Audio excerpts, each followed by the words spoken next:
ಕರ್ನಾಟಕದ number 1 PU college Excel PU college Guruvayanakere. ಕಣ್ಮುಂದೆ ಕುರ್ಚಿ ಫೈಟ್ ಆಗ್ತಿದ್ರು ಆ ಮೌನಿ ಆದ್ರ ರಾಹುಲ್ ಗಾಂಧಿ. ಈ ಒಂದು ಪ್ರಶ್ನೆ ಈಗ ಎದ್ದಿದೆ. ಕಣ್ಮುಂದೆನೆ ಕುರ್ಚಿಗೋಸ್ಕರ ಇಷ್ಟು ದೊಡ್ಡ ಫೈಟ್ ಆಗ್ತಾ ಇದೆ. ಸಿಎಂ ಸ್ಥಾನಕ್ಕೋಸ್ಕರ ಜಟಾಪಟಿ ನಡೀತಾ ಇದೆ.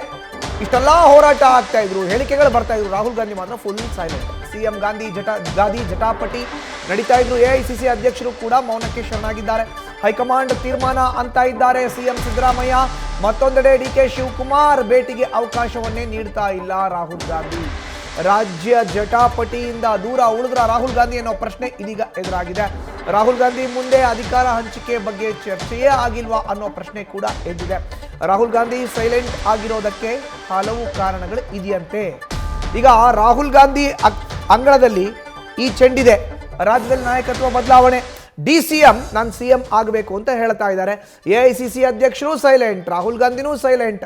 ಇತ್ತ ರಾಜ್ಯ ಉಸ್ತುವಾರಿ ರಣದೀಪ್ ಸಿಂಗ್ ಸುರ್ಜೇವಾಲಾ ಅಂತೂ ರಾಜ್ಯದ ಕಡೆ ತಲೆನೇ ಹಾಕಿ ಮಲಗಿಲ್ಲ. ಇನ್ನು ಎಐಸಿಸಿ ಪ್ರಧಾನ ಕಾರ್ಯದರ್ಶಿ KC ವೇಣುಗೋಪಾಲ್ ಅವರು ರಾಜ್ಯಕ್ಕೆ ಬಂದ್ರು ಹೋದ್ರು, ಎಲ್ಲವೂ ಹೈಕಮಾಂಡ್ ನಾಯಕರು ತೀರ್ಮಾನ ಮಾಡ್ತಾರೆ ಅಂತಾರೆ. ಎಐಸಿಸಿ ಅಧ್ಯಕ್ಷರು ಕೂಡ ಹೈಕಮಾಂಡ್ ನಾಯಕರು ತೀರ್ಮಾನ ಅಂತಾರೆ.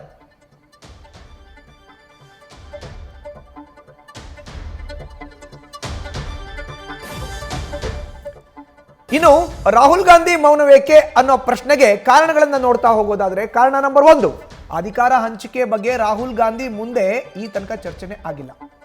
ಆಗದ ಚರ್ಚೆ ಇದು ನಾವು ಗಮನಿಸಬೇಕು. ಈ ತನಕ ಚರ್ಚೆನೇ ಆಗಿಲ್ಲ ರಾಹುಲ್ ಗಾಂಧಿ ಮುಂದೆ ಅಧಿಕಾರ ಹಂಚಿಕೆ ವಿಚಾರಕ್ಕೆ ಸಂಬಂಧಪಟ್ಟಾಗೆ.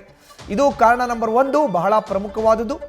ರಾಹುಲ್ ಗಾಂಧಿ ಅವರ ಮುಂದೆ ಚರ್ಚೆ ಆಗಬೇಕಾಗತ್ತೆ, ಚರ್ಚೆನೇ ಈ ತನಕ ಆಗಿಲ್ಲ. ಇನ್ನು ಕಾರಣ ನಂಬರ್ 2, KC ವೇಣುಗೋಪಾಲ್, ಮಲ್ಲಿಕಾರ್ಜುನ್ ಖರ್ಗೆ, ಸುರ್ಜೇವಾಲಾ ಮುಂದೆ ಮಾತ್ರ ಚರ್ಚೆ ಆಗಿದೆ. ಸೊ ಇದು ಕಾರಣ ನಂಬರ್ 2. ವೇಣುಗೋಪಾಲ್, ಮಲ್ಲಿಕಾರ್ಜುನ್ ಖರ್ಗೆ, ಸುರ್ಜೇವಾಲಾ ಇವ್ರ ಮುಂದೆ ಮಾತ್ರ ಚರ್ಚೆ ಆಗಿರೋದು. ಇನ್ನು ಕಾರಣ ನಂಬರ್ 3, ಅಹಿಂದ ನಾಯಕನ ಎದುರು ಹಾಕಿಕೊಳ್ಳುವುದು ಬೇಡವೆಂಬ ಲೆಕ್ಕಾಚಾರ. ಹೌದು, ಇದು ಬಹಳ ಪ್ರಮುಖ. ಅಲ್ಪಸಂಖ್ಯಾತ, ಹಿಂದುಳಿದ ಮತ್ತು ದಲಿತ ಮತಗಳ ಹಿಡಿತದನ್ನ ಸಾಧಿಸಿರೋ ಅಂತ ಸಿದ್ದರಾಮಯ್ಯರನ್ನ ಎದುರು ಹಾಕೊಳ್ಳೋದು ಬೇಡ. ಅಹಿಂದ ನಾಯಕ ಅಂತಾನೆ ಬಿಂಬಿಸ್ಕೊಂಡಿದ್ದಾರೆ ಸಿದ್ದರಾಮಯ್ಯನವರು. ಹೀಗಾಗಿ ಅವ್ರನ್ನ ಎದುರು ಹಾಕೊಳ್ಳೋದು ಬೇಡ ಅನ್ನೋ ಲೆಕ್ಕಾಚಾರ ಕೂಡ ಇದೆ. ಅದು ಕಾರಣ ನಂಬರ್ 3. ಇನ್ನು ಕಾರಣ ನಂಬರ್ 4, ಎಐಸಿಸಿ OBC ಸಮಾವೇಶದಲ್ಲಿ OBC ಚಾಂಪಿಯನ್ ಅಂತ ಹೇಳಿಕೆ. ಯಾರನ್ನ? ಸಿದ್ದರಾಮಯ್ಯನ. ಎಐಸಿಸಿಯ OBC ಸಮಾವೇಶದಲ್ಲಿ OBC ಚಾಂಪಿಯನ್ ಅಂತ ಹೇಳಿಕೆ ಕೊಟ್ಬಿಟ್ಟಿದ್ದಾರೆ.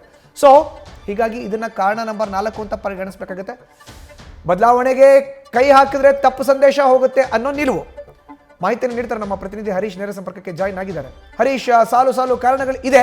ರಾಹುಲ್ ಗಾಂಧಿನೂ ಮೌನ, ಮಲ್ಲಿಕಾರ್ಜುನ್ ಖರ್ಗೆನೂ ಮೌನ, ರಣದೀಪ್ ಸಿಂಗ್ ಸುರ್ಜೇವಾಲಾ ಈ ಕಡೆ ಬಂದಿಲ್ಲ, KC ವೇಣುಗೋಪಾಲ್ ಹೈಕಮಾಂಡ್ ಅಂತ ಇದ್ದಾರೆ. ಏನ್ ಇದರ ರಾಜಕೀಯ ಲೆಕ್ಕಾಚಾರ? ಮಧುಸೂದನ್, ಬಹಳ ಮುಖ್ಯವಾಗಿರುವಂಥದ್ದು, ರಾಜ್ಯ ಕಾಂಗ್ರೆಸ್ ಅಲ್ಲಿ ಬಹುಮತ ಇರುವಂತಹ ಸರ್ಕಾರದಲ್ಲಿ ಪದೇ ತಿಕ್ಕಾಟಗಳು ಕೂಡ ತಾರಕಕ್ಕೇರಿದೆ. ಸೊ ಒಂದು ಹಂತದಲ್ಲಿ ಪ್ರತಿ ಹೇಳಿಕೆಗಳು ಕೂಡ ಕೊಡ್ತಾ ಇದ್ದಾರೆ. ಸೊ CM ಸಿದ್ದರಾಮಯ್ಯ ಬಣ ಒಂದು ರೀತಿಯ ಲೆಕ್ಕಾಚಾರದಲ್ಲಿ ದಾಳಗಳನ್ನು ಉರುಳಿಸ್ತಾರೆ. ಮಗದೊಂದು ಕಡೆ DCM DK ಶಿವಕುಮಾರ್ ಅವರ ಬಳಗ ಮಗದೊಂದು ರೀತಿಯಲ್ಲಿ ಕೂಡ ಪ್ರತಿತಂತ್ರವನ್ನು ರೂಪಿಸ್ತಾ ಇದ್ದಾರೆ. ಪರಿಸ್ಥಿತಿ ಕೈ ಮೀರು ಹೋಗುವ ಹಂತಕ್ಕೆ ಕೂಡ ಈಗ ರಾಜ್ಯ ಕಾಂಗ್ರೆಸ್ನಲ್ಲಿನ CM ಗಾಂಧಿ ಬಿಕ್ಕಟ್ಟು ಈಗ ತಲುಪಿರುವಂಥದ್ದು. ಇಷ್ಟೆಲ್ಲ ಬೆಳವಣಿಗೆ ಆದರೂ ಕೂಡ ಸೊ ಎಐಸಿಸಿ ಮಾಜಿ ಅಧ್ಯಕ್ಷ, ಲೋಕಸಭೆ ಪ್ರತಿಪಕ್ಷ ನಾಯಕರು ಆಗಿರುವಂತಹ ರಾಹುಲ್ ಗಾಂಧಿ ಅವರು ಸೊ ಈ ಬಗ್ಗೆ ಮಧ್ಯಪ್ರವೇಶ ಮಾಡದೇ ಇರುವಂಥದ್ದು ಸಾಕಷ್ಟು ಕುತೂಹಲ ಮೂಡಿಸಿದೆ. ಅಂದ್ರೆ ರಾಹುಲ್ ಗಾಂಧಿ ಅವರು ಸಹಜವಾಗಿ ಕೂಡ ಕರ್ನಾಟಕದ ವಿಚಾರವಾಗಿ ವಿಶೇಷ ಆಸಕ್ತಿ ನಿಲುವನ್ನು ಕೂಡ ಹೊಂದಿದ್ದವರು. ಚುನಾವಣೆ ಸಂದರ್ಭದಲ್ಲಿ ಹೆಚ್ಚು ಆಸಕ್ತಿಯನ್ನು ತೋರಿಸಿದ್ದು ಕರ್ನಾಟಕ ವಿಧಾನಸಭಾ ಕ್ಷೇತ್ರದ ವಿಚಾರವಾಗಿ. ಯಾಕಂದ್ರೆ ಇಡೀ ದೇಶದಲ್ಲಿ ಬೇರೆ ಯಾವ ರಾಜ್ಯದಲ್ಲೂ ಅಷ್ಟು ಗಟ್ಟಿ ಆಗಿರದಂತಹ ಸಂದರ್ಭ ಸನ್ನಿವೇಶ ಕರ್ನಾಟಕದಲ್ಲಿ ಕಾಂಗ್ರೆಸ್ಗೆ ನೆಲೆ ಇರುವಂಥದ್ದು. ಈ ಹಿನ್ನೆಲೆಯಲ್ಲಿ ಕರ್ನಾಟಕದ ವಿಚಾರದಲ್ಲಿ ಹೆಚ್ಚು ಆಸಕ್ತಿ ತೋರಿಸಿದ್ದಂತಹ ರಾಹುಲ್ ಗಾಂಧಿ ಅವರು ಆದರೆ ಬಿಕ್ಕಟ್ಟು ಸಂದರ್ಭದಲ್ಲಿ ಮಧ್ಯಪ್ರವೇಶ ಮಾಡದೇ ಇರುವಂಥದ್ದು ಯಾಕೆ ಅನ್ನುವಂಥ ಚರ್ಚೆ ಸಹಜವಾಗಿ ರಾಜ್ಯ ಕಾಂಗ್ರೆಸ್ನಲ್ಲಿ ವ್ಯಕ್ತ ಆಗ್ತಿದೆ. ಖುದ್ದು ರಾಜ್ಯ ಕಾಂಗ್ರೆಸ್ನ ಹಲವು ನಾಯಕರು ಕೂಡ ಮಧ್ಯಪ್ರವೇಶ ಮಾಡಬೇಕು, ಬಗೆಹರಿಸಬೇಕು, ಸೊ ಆದಷ್ಟು ಬೇಗ ಇದಕ್ಕೆ ತಿಳಿಯಾಗುವಂತೆ ಮಾಡಬೇಕು ಅನ್ನುವಂಥ ಒತ್ತಾಯವನ್ನು ಮಾಡ್ತಾ ಇದ್ದಾರೆ. ಸೊ ಮಗದೊಂದು ಕಡೆ CM ಸಿದ್ದರಾಮಯ್ಯ ಅವರು ರಾಹುಲ್ ಗಾಂಧಿ ಅವರು ಸೊ ಅವ್ರ ತೀರ್ಮಾನವನ್ನು ಕೈಗೊಳ್ಳಬೇಕು. ಅವರು ಹೇಳಿದ್ರೆ ಯಾವುದೇ ಕ್ಷಣದಲ್ಲಿ ಕೂಡ ನಾನು ತೀರ್ಮಾನ ಮಾಡ್ತೀನಿ. ಸೊ ಹಾಗಾಗಿ ರಾಹುಲ್ ಗಾಂಧಿ ಅವರು ತೀರ್ಮಾನ ಮಾಡಬೇಕು ಅಂತ ಹೇಳ್ತಾರೆ. ಮಗದೊಂದು ಕಡೆ ಹೈಕಮಾಂಡ್ ನಾಯಕರು ತೀರ್ಮಾನ ಮಾಡಬೇಕಂತ DK ಶಿವಕುಮಾರ್ ಅವರು ಹೇಳ್ತಾರೆ. ಇನ್ನೊಂದು ಕಡೆ ಇತ್ತೀಚೆಗಷ್ಟೇ ಎಐಸಿಸಿ ಅಧ್ಯಕ್ಷ ಮಲ್ಲಿಕಾರ್ಜುನ ಖರ್ಗೆ ಅವರು ರಾಹುಲ್ ಗಾಂಧಿ ಅವರು ತೀರ್ಮಾನ ಮಾಡ್ತಾರೆ ಅನ್ನುವಂಥ ಮಾತು ಹೇಳಿದ್ರು. ಇಷ್ಟೆಲ್ಲ ಬೆಳವಣಿಗೆ ಆದರೂ ಕೂಡ ರಾಹುಲ್ ಗಾಂಧಿ ಅವರು ಕರ್ನಾಟಕದ ವಿಚಾರದಲ್ಲಿ ಮಧ್ಯಪ್ರವೇಶ ಮಾಡದೇ ಇರುವಂಥದ್ದು ಯಾಕೆ ಅನ್ನುವಂಥ ಪ್ರಶ್ನೆ ಸಹಜವಾಗಿ ವ್ಯಕ್ತ ಆಗಿದೆ. ಅದಕ್ಕೂ ಕೂಡ ಹಲವು ಕಾರಣಗಳು ಇದೆ ಅನ್ನುವಂಥದ್ದು ಕೂಡ ಈಗ ಸ್ಪಷ್ಟವಾಗಿ ಗೊತ್ತಾಗ್ತಿದೆ. ಒಂದು, ಯಾವುದೇ ರೀತಿಯಲ್ಲಿ ಕೂಡ ಅಧಿಕಾರ ಹಂಚಿಕೆ ಸೂತ್ರ ಆಗಿರುವಂಥ ವಿಚಾರಕ್ಕೆ ಸಂಬಂಧಪಟ್ಟಂಗೆ ರಾಹುಲ್ ಗಾಂಧಿ ಅವರು ಬೇಸರ ಹೊಂದಿದ್ದಾರೆ ಅನ್ನುವಂಥ ಮಾತುಗಳು ಕೇಳಿ ಬರ್ತಿದೆ.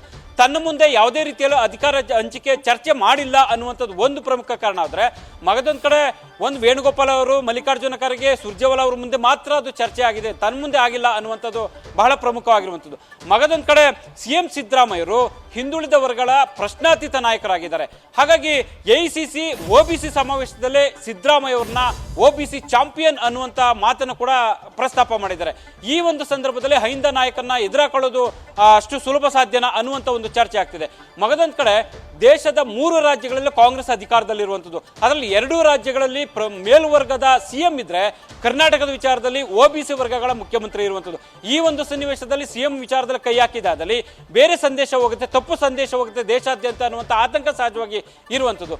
ಮತ್ತೊಂದು ಒಂದು DK ಶಿವಕುಮಾರ್ ಅವರಿಗೆ ಭೇಟಿ ಕೊಟ್ಟಿದ್ದೆ ಆದಲ್ಲಿ ಅವ್ರು ನೇರವಾಗಿ CM ಸ್ಥಾನಕ್ಕೆ ಕ್ಲೈಮ್ ಮಾಡ್ತಾರೆ. ಆ ಒಂದು ಸನ್ನಿವೇಶದಲ್ಲಿ ಯಾವ ತೀರ್ಮಾನವನ್ನು ಕೈಗೊಳ್ಳಬೇಕಾಗುತ್ತೆ ಅನ್ನುವಂಥ ಸಹಜವಾದಂಥ ಒಂದು ಆತಂಕ ಕೂಡ ರಾಹುಲ್ ಗಾಂಧಿ ಅವರಿಗೆ ಇದ್ದಂತೆ ಕಾಣಿಸ್ತದೆ. ಒಂದು ಬಹಳ ಮುಖ್ಯವಾಗಿರುವಂಥದ್ದು, ಈಗ DK ಶಿವಕುಮಾರ್ ಅವರ ವಿಚಾರದಲ್ಲಿ ರಾಜಕೀಯವಾಗಿ ಒಂದಷ್ಟು ಸೈದ್ಧಾಂತಿಕವಾಗಿ ಭಿನ್ನ ನಿಲುವನ್ನು ಕೂಡ ಇತ್ತೀಚೆಗೆ DK ಶಿವಕುಮಾರ್ ಅವರು ತೋರಿದ್ದಾರೆ ಅನ್ನುವಂಥ ಚರ್ಚೆಗಳು ಆಗ್ತಿದೆ. ಒಂದು ಅಮಿತ್ ಶಾ ಜೊತೆಗೆ ವೇದಿಕೆ ಹಂಚಿಕೊಂಡಿರುವಂಥದ್ದು, ಸದ್ಗುರು ಜೊತೆ ವೇದಿಕೆಯನ್ನು ಹಂಚಿಕೊಂಡಿರುವಂಥದ್ದು, ಕುಂಭಮೇಳಕ್ಕೆ ಅವರು ಭೇಟಿ ಕೊಟ್ಟಿದ್ರು ಅನ್ನುವಂಥದ್ದು, ಮತ್ತೆ ಸದನದಲ್ಲಿ ಒಂದು RSS ಗೀತೆಯನ್ನು ಆಡಿದ್ರು ಅನ್ನುವಂಥದ್ದು. ಹೀಗೆ ಬೇರೆ ಬೇರೆ ರಾಜಕೀಯ ಸೈದ್ಧಾಂತಿಕವಾಗಿ ಕೂಡ DKಶಿ ನಿಲುವು ಬಗ್ಗೆ ರಾಹುಲ್ ಗಾಂಧಿ ಅವರು ಒಂದಷ್ಟು ಅಪಸ್ವರಗೊಂಡ ಅಸಮಾಧಾನವನ್ನು ಹೊಂದಿದ್ದಾರೆ ಅನ್ನುವಂಥ ಚರ್ಚೆಗಳು ಕೂಡ ವ್ಯಕ್ತ ಆಗ್ತಿದ್ವೆ. ಅದೆಲ್ಲದಕ್ಕಿಂತಲೂ CM ಸಿದ್ದರಾಮಯ್ಯ ಅವ್ರನ್ನ ಸದ್ಯಕ್ಕೆ ಕೈ ಹಿಡಿದಿದ್ದೆ ಅದರಲ್ಲಿ ಪಕ್ಷ ಅಧಿಕಾರವನ್ನು ಕಳೆದುಕೊಳ್ಬೇಕಾಗುತ್ತೆ, ಪಕ್ಷಕ್ಕೆ ಹೊಡೆತ ಬೀಳುತ್ತೆ ಅನ್ನುವಂಥ ಆತಂಕ ರಾಹುಲ್ ಗಾಂಧಿ ಅವರಿಗೆ ಪ್ರಮುಖವಾಗಿ ಕಾಡ್ತಾ ಇರುವಂಥದ್ದು. ಹಾಗಾಗಿ ಸದ್ಯದ ಮಟ್ಟಿಗೆ ತಟಸ್ಥ ಧೋರಣೆಯನ್ನು ರಾಹುಲ್ ಗಾಂಧಿ ಅವರು ಅನುಸರಿಸ್ತಿದ್ದಾರಾ ಅನ್ನುವಂಥ ಪ್ರಶ್ನೆ ಕೂಡ ವ್ಯಕ್ತ ಆಗ್ತಿದೆ. ಹಾಗಾಗಿ ರಾಹುಲ್ ಗಾಂಧಿ ಅವರ ಈ ನಡೆ ನೋಡಿದ್ರೆ ಸದ್ಯಕ್ಕೆ ಯಾವುದೇ ರೀತಿಯಲ್ಲಿ ಕೂಡ ಕೈ ಹಾಕೋದು ಬೇಡ ಅನ್ನುವಂಥ ತೀರ್ಮಾನಕ್ಕೆ ಬಂದಿದ್ದಾರೆ ಅನ್ನುವಂಥ ಚರ್ಚೆ ಆಗ್ತಿದೆ. ಮಿಗಿಲಾಗಿ DK ಶಿವಕುಮಾರ್ಗಿಂತಲೂ ಕೂಡ ಸಿದ್ದರಾಮಯ್ಯ ಅವರ ಮೇಲೆ ಒಂದಷ್ಟು ಒಲವನ್ನು ಕೂಡ ಈಗ ರಾಹುಲ್ ಗಾಂಧಿ ಅವರು ಹೊಂದಿದ್ದಾರೆ ಅನ್ನುವಂಥದ್ದು ಕೂಡ ಕೇಳಿಬರ್ತಿದೆ. ಈ ಹಿನ್ನೆಲೆಯಲ್ಲಿ ಬಹುಶಃ ರಾಹುಲ್ ಗಾಂಧಿ ಅವರು ತಟಸ್ಥವಾಗಿದ್ದಾರಾ ಅನ್ನುವಂಥ ಚರ್ಚೆಗಳು ಶುರುವಾಗಿರುವಂಥದ್ದು. ಮಧುಸೂದನ್, ಧನ್ಯವಾದ ಹರೀಶ್ ನಿಮ್ಮ ಮಾಹಿತಿಗೆ. ನ್ಯೂಸ್ ಫಸ್ಟ್ ನಿರ್ಭೀತಿಯಿಂದ ನಿಮ್ಮ ಪರವಾಗಿ.